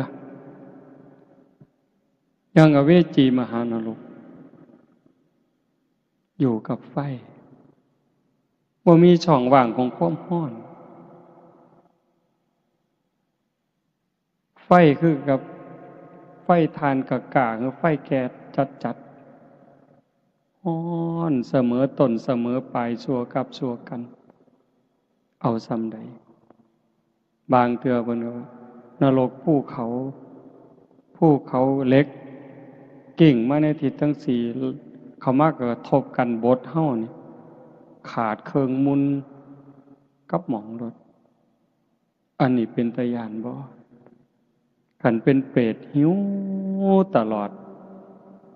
น้ำเลือดน้ำหนองไหลส้มเป็นตาย้านซ้ำใดถ้ามาว่าได้เป็นตาย้านขันมันดีที่สุดก็คือพยายามฝึกฝนอบรมบ่มจิตบ่มใจถอนหักสั่งบ่ต้องได้บ่ต้องเสียคันมันได้ก็สมมุติว่าได้ก็ใส่ไปตามนั้นมีไปตามนั้นแต่บ่เอามาแบกว่าของกูจนเป็นทุกข์เสียก็บ่แม่นว่าเสียดายว่าของกูจนต้องเป็นทุกข์ต้องนำเอาคืนต้องตามยื้อต้องแย่งต้องฟ้องลงฟ้องศาลให้ได้กลับคืนมาก็บ่ให้มันเป็นถึงขนาดนั้นขันปล่อยได้ว่างได้จิตใจว่าเป็นทุกข์นั่นคือใจลอยเด้ ใจลอยขึ้นสูงขึ้นจากอำนาจของกิเลสตัณหาการทำบุญนี่เป็นพื้นฐานเฮาสวดอยู่ประจำดอกสัพพปาปัสสะอาการนังการไม่ทำบาปทั้งปวงนี่พื้นเบื้องต้นเลยเว้นจากการเฮ็ดบาปเพราะว่าบาปมันเฮ็ดให้เกิดทุกข์ก่อทุกข์ก่อโทษก่อความเดือดร้อนให้ตนเองและผู้อื่นบาปเนี่ยบาปคือความทุกข์ความเดือดร้อนทั้งตนเองและผู้อื่นกุศลสูปสัมปทาการทำกุศลให้ถึงพร้อมเฮ็ดบุญเฮ็ดกุศลให้มันหลายขึ้นมากขึ้นบุญเฮ็ดให้เกิดความสุขความสบายใจทั้งตนเองและผู้อื่นนี่ก็คือภาพจังซี่ผู้ใดมาเห็นกันคนดีมีสัมมาทิฏฐิอดบ่ได้ดอกสิอ่อนซ่อนน้ำภูมิใจน้ำดีใจน้ำอดบ่ได้ฮอดเทวดาพุ่นแต่ว่ามันบ่ทันปลอดภัยทีละอย่างว่าเอลกาปัตตนาก็ตามพระนางมลิกาก็ตามเห็นบ่เพราะว่าจิตมันยังแวบๆรักษาบ่ได้บัดยามใกล้สิใจขาดแทนที่มันสิเอาบุญเฮ็ดบุญบักหลายทอฟ้าเนี่ยมันไปคิดเห็นบาปทอเข็มไปแล้วดิใส่บาปก่อนดิคำสอนของพระศาสนาจังเป็นสิ่งอัศจรรย์เป็นสิ่งประเสริฐสูงสุดสัจิตตปริโยทปันนังการชำระจิตของตนให้ขาวรอบชำระใจขัดสีใจให้ของจิตของใจเฮานี่ให้มันสะอาดบริสุทธิ์สะอาดจากหักสะอาดจากสั่งสะอาดจากโกรธสะอาดจากเกลียดสะอาดจากกลัวสะอาดจากโลภโกรธหลงเฮ็ดได้ง่ายบ่ง่ายคันมันง่ายกับบรรลุธรรมกันหมดแล้วก็จังต้องเพียรการให้ทานเนี่ยเป็นอุบายเพื่อเอาชนะความขี้ทีคันเฮาสิว่าเอาบุญก็หมายความว่าการให้ทานนี่เฮ็ดให้เฮามีอยู่มีกินเกิดชาติหน้าชาติใหม่สิเป็นคนร่ำคนรวยคนสวยคนงามนี่ว่าเอาบุญบ่ให้เกิดแต่คันว่าตามห้อยพระพุทธเจ้าไปการให้ทานเป็นอุบายเอาชนะความขี้ทีขี้เหนียวบ่หยุดรักษาศีลคันว่าแบบเอาบุญเพื่อให้เกิดมางามรักษาศีลเฮาสิเกิดมางามโรคภัยไข้เจ็บน้อยรูปร่างหน้าตาดีผิวพรรณดีโรคภัยไข้เจ็บหน่อยอายุยืนนั่นน่ะบอกจังซี่เลยแต่คันว่าตามห้อยพระพุทธเจ้าอีหลีบัดศีลเป็นอุบายออกจากการเบียดเบียนบ่เบียดเบียนตนเองบ่เบียดเบียนผู้อื่นคันบ่เบียดเบียนมันก็บ่มีบาปมันก็บ่มีโทษบ่มีเวรบ่มีภัยมันก็สะอาดไปเรื่อยศีลเป็นเครื่องชำระบุญเป็นเครื่องชำระศีลก็เป็นเครื่องชำระศีลก็เป็นอาภรณ์เห็นบ่ล่ะการเจริญภาวนาคันว่าแบบเอาบุญเจริญภาวนาเฮ็ดให้เฮาฉลาดก็แม่นอีหลีเบิดเกิดชาติหน้าพบใหม่ฉันใดก็สิเป็นคนมีสติมีปัญญาเฉลียวฉลาดอันนี้เว้าแบบเอาบุญแต่คันเว้าตามพระพุทธเจ้าการเจริญภาวนาเป็นอุบายเอาชนะความหลงความงมง่ายเพราะว่าการเจริญภาวนาเฮ็ดให้เกิดสติเกิดปัญญาฉลาดก็จริงแต่คันลึกไปกว่านั้นมันประหารกิเลสได้เกิดปัญญาจนสามารถเอาชนะกิเลสได้งานบุญอุทิศบุญอัฏฐะในมื้อนี้เฮาบวชลูกบวชหลานนำแล้วขบวนการทำนี่ล่ะมันมีครบสิเอาแบบบุญก็ได้เอาแบบพระพุทธเจ้าก็ได้ท่านเพื่อให้ร่ำให้รวยอุทิศถึงพ่อแม่ก็บ่ผิดขันคักไปกว่านั้นท่านเพื่อเอาชนะความขี้ทีคนขี้ทีมันท่านบ่ได้ขันแม่นท่านก็หวังหลายกว่าเก่าไปท่านหาบาทอยากถือเลขรางวัลที่1พูนปวงบ่บัดนี้เจ้าว่า ท่าน10 บาทท่าน100 บาทก็ฟังแต่เขาสิอ่านชื่อคันเขาบ่อ่านชื่อก็นอนบ่หลับยามมื้อเช้าไปถามผู้ใหญ่บ้านเป็นหยังบ่อ่านชื่อข่อยเพิ่นว่าบ่แม่นแต่โยมเด้อาตมาก็เป็นโง่โง่ยังว่าเป็นตาบักกอกเขกคือหยังนี่ ทำบุญจังซี่กันเขาบ่เว้าชื่อถึงเจ้าของมันคือบ่ว่าเพิ่นยังว่าอยู่บัดเขาอ่านให้อาจารย์นาวีบริจาค5 บาทสิซื่นๆขึ้นมาจักหน่อยย่างออกจากหม่องก็คือสิคือเบิ่งติล่ะมันอยู่ในนี่โยมกิเลสนี่มันอยู่ในนี่คันเว้าแม่นแนวเป็นตัวเป็นตนเป็นแต่จับมาขายอีหลีเนาะโยมเนาะมันเป็นแต่จับมันมาจับขาตีใส่ดินพุ่นนี่ผลบ่แม่นมีแต่มันจับขาเฮาตีใส่ดินพาเฮาเกิดพาเฮาตายพาเฮาตกนรกมกใหม่เกิดมามีแต่โลกแต่ไผ่นี่โยมไม่ออกเพิ่นถามว่างั้นบ่ไปเดินทุดงค์นำเพิ่นบ่เพิ่นไปจังได๋ตั้งแต่ย่างขึ้นมานี่ยังกุจุกระจะคันย่างบิณฑบาตมาบิณฑบาตมื้อนึงต้องเซา2 มื้อโยมอาตมาบาปหลายจังว่าคันบางมื้อบ่หาแต่ได้ปานนั้นเด้คันย่างตีนเป้าแน่จักหน่อยย่างหม่องบ่นี่แน่กึกกักมื้อนั้นไปเบิ่งเขาเฮ็ดภูเขาย่างไปซองนั่นซองนี้เฮ้ยบ่พอ10 นาทีไปบ่เป็นแล้วจักเป็นย้อนบาปย้อนกรรมอันใดย้อนผิดศีลผิดธรรมมาก่อนนั่นล่ะก็เลยเป็นแนวนั้นจังว่ามันเป็นตาย้านมันส่งผลทั้งหมดโยมเคยเว้าอยู่อันหนึ่งที่พระพุทธเจ้าเพิ่นบอกว่าขึ้นชื่อว่ากรรมแล้วจะมากก็ตามจะน้อยก็ตามจะไม่ให้ผลนั้นไม่มีสัพพังนรานังสัพพลังสุจินังนะกัมมุนาอากินจนะโมฆะมัตถิขึ้นชื่อว่ากรรมแล้วจะมากก็ตามจะน้อยก็ตามจะไม่ให้ผลนั้นไม่มียกตัวอย่างให้ฟังผู้คนก็สิได้ยินแล้วก็ซ้ำเรื่องใส่เบ็ดเนี่ยซ้ำเรื่องใส่เบ็ดทุกมือก็ได้รับผลบ่แล้วไม่ออกเป็นอยู่ว่ากัดปากเจ้าของนี่แม่กัดลิ้นเจ้าของอาตมาเนี่ยซ้ำกินน้ำก็กัดโยมมื้อเช้าก็กัดข้างนี่กัดพิศพแซ่บปานใดภาษากินน้ำตั้งแต่นอนหลับๆก็ลั่นกึบใส่คือเห็นตั้งแต่ใส่เบ็ดตอนนั้นปากกบปากปลามันสีกมันขาดเนาะสอดก็สอดข้างเขียดเอาเขียดแก่หน้ามาใส่เบ็ดประคอเขากำลังตั้งกกตั้งกอแดดแอมแซมตอนบ่าย 1บ่าย 2นี่ปลาคอมันกินดีเขียดทั้งเตือก็ได้เขียดโมน้อยทั้งเตือก็เขียดแก่หน้ากอข้างมันตีนมันก็ดีดน้ำแจ่มป่ามันได้ยินมันก็มาวิ่งมาโลดสวบกับกินเขียดแต่ว่าปลาก็ติดเบ็ดตั้งเตือก็บ่หอยปากมันหอยข้างมันหอยก้นมัน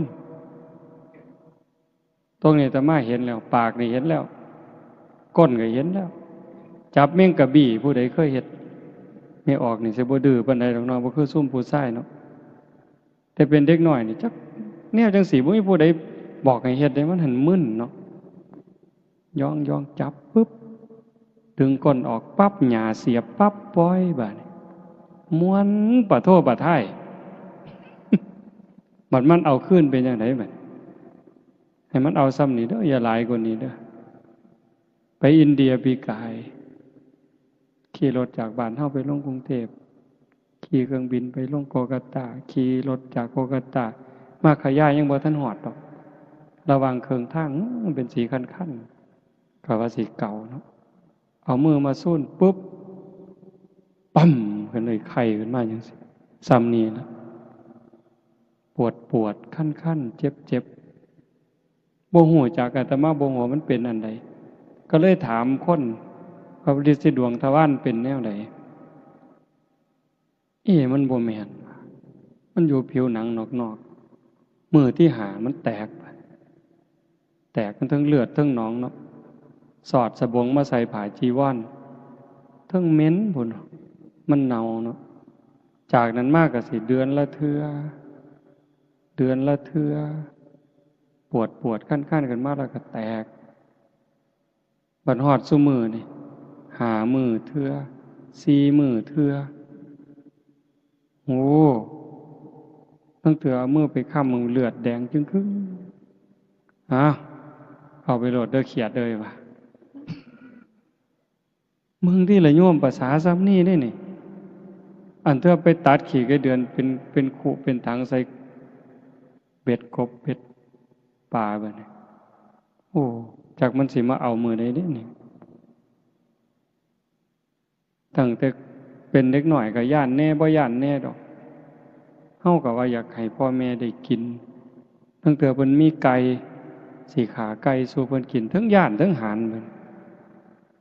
ตีค่อยๆตีแห้งๆมันยังจะตายยากบัดนี้ปวดหัวสันตัวบัดน่ะอีหลีอะโยมเอาโดนฟื้นตีทั้งเธอสิตีก็ย่านมันตายคันบ่ตีก็ว่าสิกินมันตีแห้งมันห้องก็ย่านมันแต่พอสุดท้ายก็เอาจนตายจนได้หั่นล่ะวะมันจะมาปวดหัวอยู่เลยนี้บ่พ้นดอกยายเล็กๆหน่อยๆจังสิเฮาสิใส่แนวใดถามว่าเฮ้ยยายไปสอนได้ปลาลูกคอกก็ว่าแต่เจ้าของหมานแหละเจ้าหั่นได้หัวขี้โพกระบีบขี้แกะหมานได้เมี่ยงหนังง่อมได้เมี่ยงข้าวสารกับวานใส่ปากโลดดินเงากับหย่ำเลยจักบ้าจักดีเนาะเบิ่งกระไดคนนี่วะโอ้คิดไปจะแม่นมันหลายนั่นติ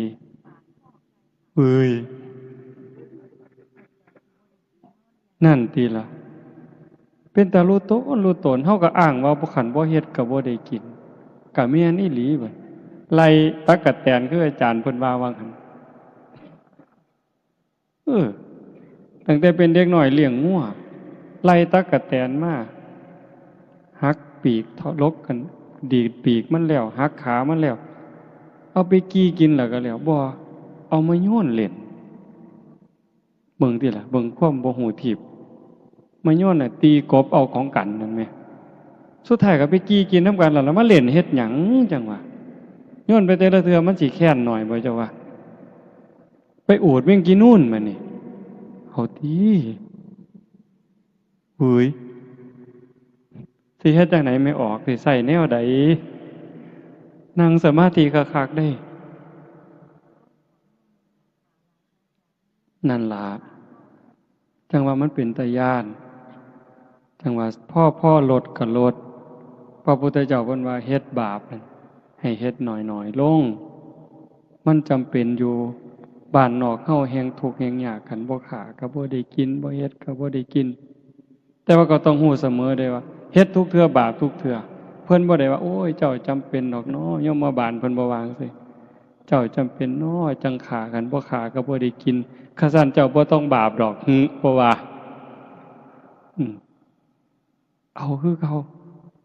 แต่ว่าฝ่าวใส่หนีกรรมใส่หนีเวรเขาโดยการให้ทานนี่ก็อุทิศให้เขารักษาศีลก็อุทิศให้เขาการเจริญภาวนานี่สำคัญที่สุดจังว่ามันเป็นขันให้ทานก็ซ้ำหนึ่งรักษาศีลก็ซ้ำหนึ่งเฮ็ดสมาธิให้จิตสงบนี่ก็ได้ระดับหนึ่งแต่ขันธาวิปัสสนาเห็นการเกิดดับพิจารณาการเกิดดับมันได้เร็วอันนี้จริงบ่จริงเชื่อบ่เชื่อก็บ่เป็นหยังอาตมาได้ยินครูบาอาจารย์เพิ่นเว้าเพียงแค่เฮานั่งสมาธิได้โยมหายใจเข้าหูจักว่าเฮาหายใจเข้าหายใจออกเห็นลมหายใจออกชัดเจนเทื่อนึงใส่หนีกรรมได้6ชาติดับภพดับชาติได้6ชาติดีบ่ขันยุบหนอพองหนอเห็นท้องพองหนอชัดเจนยุบหนอชัดเจน รอบหนึ่งตัดภพตัดชาติไปได้6 ชาติเฮ็ดดูเท่าใดเฮงแต่หน่อยลงเท่านั้นบาปยิ่งหน่อยลงเท่านั้นหมดไปหลายเท่านั้นเพิ่นฟังถูกเพิ่นเฮ็ดถูกคือองคุลิมานฆ่าคน999อันนี้จักหน่อยจักหลายอันเพิ่นว่าเท่าที่นับได้นี่เท่าที่แขนพวงมาลัยไว้ได้นี่ก่อนนั้นนับบ่ถ้วนฟังถูกเฮ็ดถูกตามคำสอนพระพุทธเจ้าคันตามธรรมดาสิได้อีหยังมีแต่นรกอย่างเดียวเท่านั้นตัวแต่นั่นฟังถูกวางจิตถูกเฮ็ดตามถูกได้เป็นพระอรหันต์มื้อนี้ญาติโยมเฮาคือกันคันเฮ็ดถูกเฮ็ดแม่นฟังให้เข้าใจสังเกตเวลาเฮาประพฤติปฏิบัติเฮ็ดให้มันเป็นอย่าเฮ็ดให้มันคืออาตมาบอกโยมอยู่วัดแนวนี้นี่อย่าเฮ็ดให้มันคือนี่คือเพิ่นเฮ็ดให้มันคือเพิ่นแต่เจ้าของบ่เข้าใจมันบ่เป็นประโยชน์เฮ็ดหยังทำหยังให้มันเกิดจากความเข้าใจบ่คือผู้ใดก็สร้างมันเถาะแต่มันเกิดจากความเข้าใจเป็นเหตุเป็นผลน่ะมันสิเป็นประโยชน์สำหรับการซอยเหลือจิตวิญญาณเจ้าของนี่เรื่องจังซี่ให้ญาติโยมได้ทบทวนแต่มาเว้ามาทั้งหมดเนี่ยบ่ได้เว้าเรื่องบุญแจกข้าวเพราะว่าอาจารย์เพิ่นเว้าไปแล้วก็สิองค์ต่อๆไปก็สิมาเว้าผู้ละเล็กผู้ละน้อยเพื่อทำความเข้าใจยิ่งขึ้นแต่มาเลยบ่เว้าในมุมนี้ให้เห็นว่าชีวิตเฮานี่เป็นผู้ที่น่ารู้ตนที่สุดน่าห่วงใยที่สุดทั้งที่เฮาโชคดีเราได้เกิดเป็นมนุษย์พบพระพุทธศาสนาแต่คันเฮาถือเอาประโยชน์บ่ได้ประโยชน์ในที่นี้หมายความว่าอย่างน้อยๆคือปิดประตูอบาย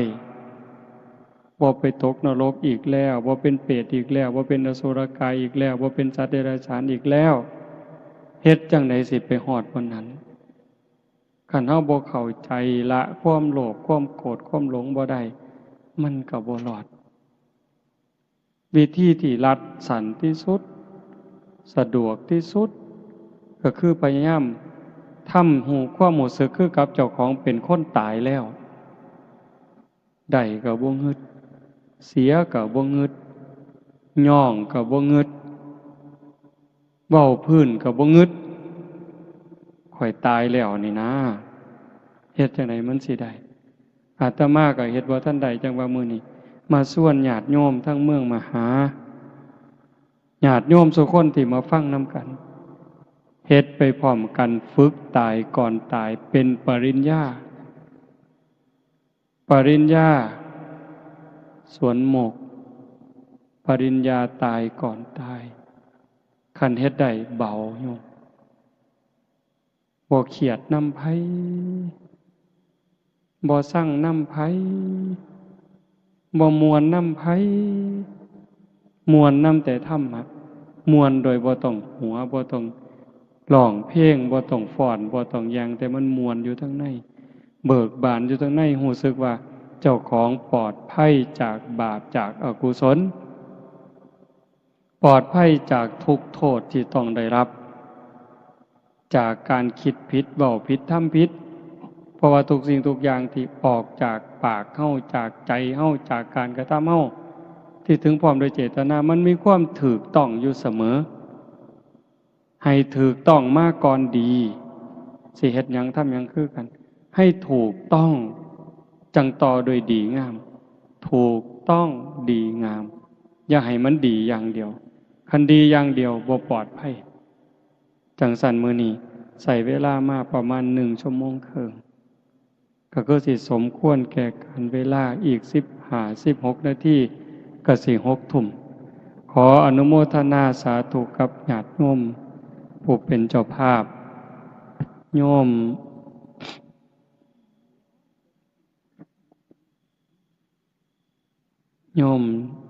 สงวนใจโยมละอองศรีใช่ปัญญาโยมสหัสชัยโยมสาวนีพันโยม ณภาพรจันใสโยมจำเริญโยมคำพันธ์พิเคราะห์กิจโยมต้องพูนเบญจวรรณสีเชียงสาโยมชาติชายอุไลจันใสโยมจาติรัตน์ดวงรัตน์จันใสโยมสมบูรณ์สุปานีสีเชียงสาโยมสุรชัยลาดาชัยปัญญาพร้อมทั้งลูกหลานญาติพี่น้องญาติโยมสุคนพิเศษนาคอยู่ไสบุนี่ออกเมื่อแล้วอธิปัตย์โยมที่ระวัดจันใสบวชจักมือบุนี่จักพรรษาก็เป็นตาลุโตนเป็นตาหนาเห็นใจมื้อนี้อยู่วัดกับผู้หนึงแต่กี้ว่าบ่เอาได้อาตมาว่าบ่เอาได้แต่ก่อนคันบ่บวชตลอดชีวิตนี้อย่ามาไก่บ่เอาดอกบัดเบิ่งไปเบิ่งมาบ่ได้บวชนะมาก็ไปบวชคือเก่าบวชบ่บวชเนาะเบิ่งแล้วเป็นตาลุโตนบัดไปบวชอยู่บางหม่องทำวัดก็บ่ได้ทำบ่ต้องถึงว่าวัดเช้าดอกวัดแลงก็บ่ทำจักอยู่จังไดนั่งสมาธิมันสิได้นั่งบ่เดินจงกรมสิได้เดินบ่บวชแล้วก็หมู่ก็ไปเล่นน้ำนั่งถ่ายมอเตอร์ไซค์หมู่ก็ไปดีดกีตาร์จักหน่อยครูบาก็ขอดีดนำแหน่ หมู่มาเล่นน้ำก็เว้าเพื่อนผู้สาวให้ฟังโอ้ยเป็นตาลุตนก็เลยให้บวชมื้อนี้ก็มีมาเรื่อยๆผู้ละ7มื้อผู้ละ9มื้อ15มื้อก็จักสิเฮ็ดจังไดโยมเอ้ยแก่บ่ตกแล้วล่ะคันบ่เฮ็ดก็บ่ได้ก็เป็นตาลุตนจักหน่อยก็สิว่าบวชมาบ่แห้งแล้วศาสนาพุทธก็บ่มีหยังดอกพากูกินตัวข้าวแล้งเพิ่นสิว่าอีกห่วยก็เลยให้บวชจังซั่นบวชหน่อยก็ให้เพิ่นตั้งใจพ่อแม่ดีญาติพี่น้องดีมีครูบาอาจารย์ดีก็ย้ำเตือนกันเอาแนะนำกันเอาเด้ออนุโมทนาสาธุถ่ายที่สุดก็ขอรัตนาอ้างอิงอำนาจแห่งคุณพระศรีรัตนตรัยคุณของพระพุทธเจ้าพระธรรมพระสงฆ์และอำนาจแห่งบุญกุศลคุณงามความดีที่มีทั้งหมดทั้งมวลในสากลจักรวาลจงหลอมร่วมเป็นตบะเป็นเดชะเป็นพลวะปัจจัยเอื้ออำนวยหนุนส่งดวงจิตวิญญาณของโยมพ่อใหญ่คูณแม่ใหญ่พิมพาจันใสตลอดทั้งปู่ย่าตายายบิดามารดาสามีภรรยาญาติพี่น้องลูกเต่าเหล่าหลานตั้งแต่ชาติก่อนพบก่อนพ่อแม่ในอดีตปู่ย่าตายายในชาติก่อนพบก่อนในอดีตถ้าได้รับหูรับทราบก็จงอนุโมทนาสาธุรับเอาหากบ่สามารถจะรับหูรับทราบได้ก็ขอฝากข่าวบุญข่าวกุศลที่ญาติโยมผู้เป็นเจ้าภาพพร้อมทั้งพี่น้องสุคนที่มาร่วมบุญในมื้อนี้ได้เฮ็ดได้สร้างได้ทำตั้งแต่การให้ทานไหว้พระรับศีลฟังเทศน์ฟังธรรมเจริญสมาธิภาวนาเหล่านี้ฝากไปกับเราเทพเทวดาพระนางธรณีภูมิญาณวิถีอันเป็นทิพย์จงนำข่าวบุญข่าวกุศลส่วนนี้ไปแจ้งแก่ดวงจิตวิญญาณโยมพ่อใหญ่คูณแม่ใหญ่พิมพาจันใสพร้อมทั้งญาติพี่น้องในอดีตชาติให้ได้รับหูรับทราบแล้วจงอนุโมทนาสาธุรับเอาหากว่ามีความทุกข์ก็ขอบุญกุศลส่วนนี้จงถ่ายถอนให้ได้พ้นไปจากความทุกข์หากว่ามีความสุขดีอยู่แล้วก็ขอบุญกุศลส่วนนี้จงส่งเสริมให้เพิ่นได้มีความสุขยิ่งขึ้นไปสุดท้ายก็ขอบุญกุศลเหล่านั้นจงสะท้อนย้อนกลับมาปกปักรักษาคุ้มครองเจ้าภาพพร้อมทั้งญาติโยมทุกคนจงเป็นผู้เจริญงอกงามในจตุรพิธพรชัยคืออายุวันนะสุขภละปฏิภาณธรรมสารสมบัติเป็นผู้มีสัมมาทิฏฐิได้มีโอกาสประพฤติธรรมปฏิบัติธรรมไม่ได้เข้าถึงธรรมที่บ่ทันได้เข้าถึงได้หูแจ้งธรรมที่บ่ทันได้หูแจ้งจนสามารถนำตนให้พ้นทุกข์ได้มีความสุขกายสุขใจปรารถนาสิ่งหนึ่งประการใดหากเป็นไปโดยชอบประกอบโดยธรรมก็ขอให้ความหวังความปรารถนานั้นจงสำเร็จทุกๆประการโดยทั่วกันทุกท่านทุกคนเทอญ